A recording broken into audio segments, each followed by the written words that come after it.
حضرت زید بن عبداللہ اپنے باغ کو پانی دے رہے تھے تو کسی نے جا کے بتایا کہ حضور کا وصال ہو گیا۔ انہوں نے ایسے ہاتھ اٹھا لیے اور کہا اللہم اذہب بصری حتی لا ارا بعد حبیبی محمد احدا، اے اللہ مجھے اندھا کر دے، میری آنکھوں کی بینائی اچک لے۔ یہ آنکھیں رکھی ہی اس لیے تھیں کہ تیرے محبوب کو دیکھتا تھا، اب حضور چلے گئے ہیں تو میں نے ان چراغوں کا کیا کرنا ہے۔ حضرت حسان بن ثابت نے جو اس وقت اشعار کہے، وہ کہتے ہیں کاش کہ کوئی کالا سانپ مجھے ڈنگ مار جاتا اور میں دوسری سانس نہ لیتا۔ اور حضرت سیدہ فاطمہ کے جو قلب اطہر کی کیفیت تھی، سبت علیہ مصائب لو انہا سبت علی الایام سرنا لیالیا، میرے اوپر جو مصیبتیں ٹوٹ پڑی ہیں وہ اگر دنوں پہ ٹوٹ پڑتی تو وہ کالی راتیں بن جاتی۔ حضرت عمر رضی اللہ تعالی عنہ تلوار نکال کے کھڑے ہو گئے اور کہا کہ جس نے کہا نا حضور کا انتقال ہو گیا میں اس کی گردن اڑا دوں گا۔ تھوڑی دیر بعد حضور پرانی حالت کی طرف پلٹ آئیں گے۔ اب یہ کیفیت کتنی حساس تھی، ادھر منافقین نے چال چلنا شروع کر دی۔ انہوں نے کہا حضور کے دم سے ساری رونقیں تھیں، اب وہ چلے گئے تو اب کس نے نمازیں پڑھنی ہیں، اب کس نے روزے رکھنے ہیں، اب کون جہاد پہ جائے گا؟ جب وہ ہی نہیں رہے تو ساری کہانی ختم ہو گئی۔ تو انہوں نے اس طرح سے چال چلنا شروع کر دی۔ اور حضرت عمر کہتے تھے کوئی بولے تو صحیح، کتنا نازک وقت تھا۔ اس وقت میں حضرت ابو بکر آئے رضی اللہ تعالیٰ عنہ، ان کا کلیجہ تو پھٹ رہا ہوگا، لیکن یہی موقع تھا حضور کے مشن کو، حضور کی فکر کو، حضور کے دیے ہوئے نظام کو سنبھالنے کا۔ اور اپنے جذبات کو کس طرح کنٹرول کیا ہوگا، اپنے آپ کو پوری طرح سنبھال کر کے لوگوں میں آئے اور دیکھا کہ لوگ جمع ہیں اور حضرت عمر رضی اللہ تعالیٰ عنہ غصے میں تلوار لہرا رہے ہیں۔ خبردار اگر کسی نے کہا کہ حضور کا انتقال ہو گیا، تو آپ ایک اونچی جگہ پہ کھڑے ہوئے، لوگوں کو متوجہ کیا۔ حضرت صدیق اکبر رضی اللہ تعالیٰ عنہ کا اس وقت کا جو خطبہ ہے، اس نے اس وقت اسلام کو سنبھالا جب منافق بڑی باریک چال چل رہے تھے۔ اب حضرت ابو بکر آئے اور کھڑے ہوئے، کہا لوگو مجھے بتاؤ تم اللہ کی عبادت کرتے تھے یا رسول اللہ کی عبادت کرتے تھے؟ تو لوگوں نے کہا اللہ کی عبادت کرتے تھے۔ تو کہا اللہ آج بھی زندہ و موجود ہے، اللہ کل بھی زندہ و موجود تھا، وہ حی ہے لا یموت ہے۔ اللہ اکبر۔ پھر انہوں نے وہ آیت کریمہ پڑھی وما محمد الا رسول قد خلت من قبلہ الرسل، اور صحابہ فرماتے ہیں ہمیں لگا کہ جس طرح یہ نازل اسی وقت کے لیے ہوئی تھی۔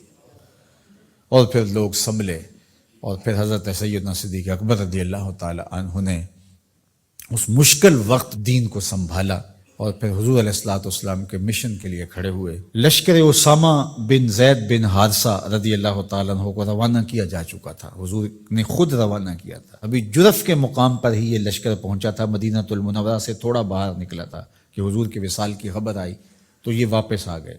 تو بعض صحابہ نے کہا کہ اب مدینہ المنورہ کے حالات وہ نہیں رہے، اطراف کے اندر قبائل سر اٹھا سکتے ہیں جو دبے ہوئے تھے، اب حضور کے وصال کی خبر پھیل گئی ہے تو کوئی مدینہ المنورہ پر حملہ نہ کر دے، اور بہترین جنگجو اس لشکر میں شامل ہیں، تو اگر حملہ ہو گیا تو پیچھے سے دفاع نہیں ہو پائے گا، تو لہٰذا اس لشکر کو حکمت یہ ہے کہ روک لیا جائے۔ حضرت صدیق اکبر رضی اللہ تعالیٰ عنہ نے کہا کہ نہیں، یہ حضور کا روانہ کردہ ہے، جا کے رہے گا۔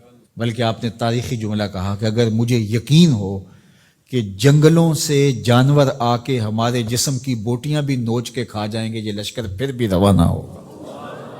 لوگوں نے حضرت عمر سے کہا کہ ضرور لشکر کو روانہ کریں، لیکن حضرت ابو بکر رضی اللہ تعالی عنہ سے اتنا کہیں کہ امیر لشکر کو معزول کر کے کوئی اور قریشی سردار بزرگ اس کا امیر بنا دیا جائے۔ 9 عمر لڑکا ہے، دوسرا غلام زادہ ہے، تو بڑے بڑے قریشی سردار اور جنگجو ان کی قیادت کو قبول کرنے سے انکار نہ کر دیں، تو وہ گئے اور جا کے کہا کہ بڑے بزرگوں کی یہ رائے ہے کہ آپ ضرور لشکر کو روانہ کر دیجئے، لیکن اتنا کیجئے کہ امیر لشکر کو تبدیل کر دیجئے۔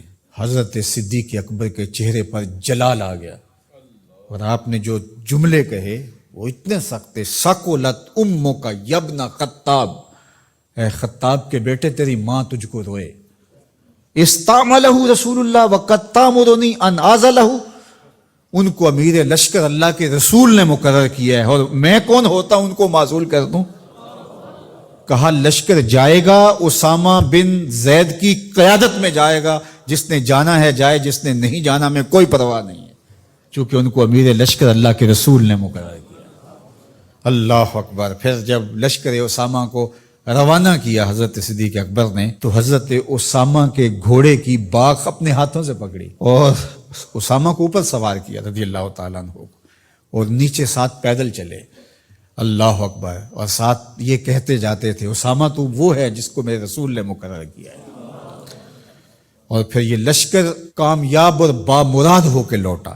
تو یہ سیدنا صدیق اکبر رضی اللہ تعالیٰ عنہ کا حضور علیہ السلام کے فیصلوں کو منوان قبول کرنے کا جذبہ تھا، جس انداز سے انہوں نے حضور علیہ السلام کی فکر پہ پہرا دیا، حضور کی تعلیمات کو اجاگر کیا اور حضور کے فرمان کو حرف آخر سمجھا، اور اس کے بعد انہوں نے اپنی رائے کو وہاں فنا کر دیا۔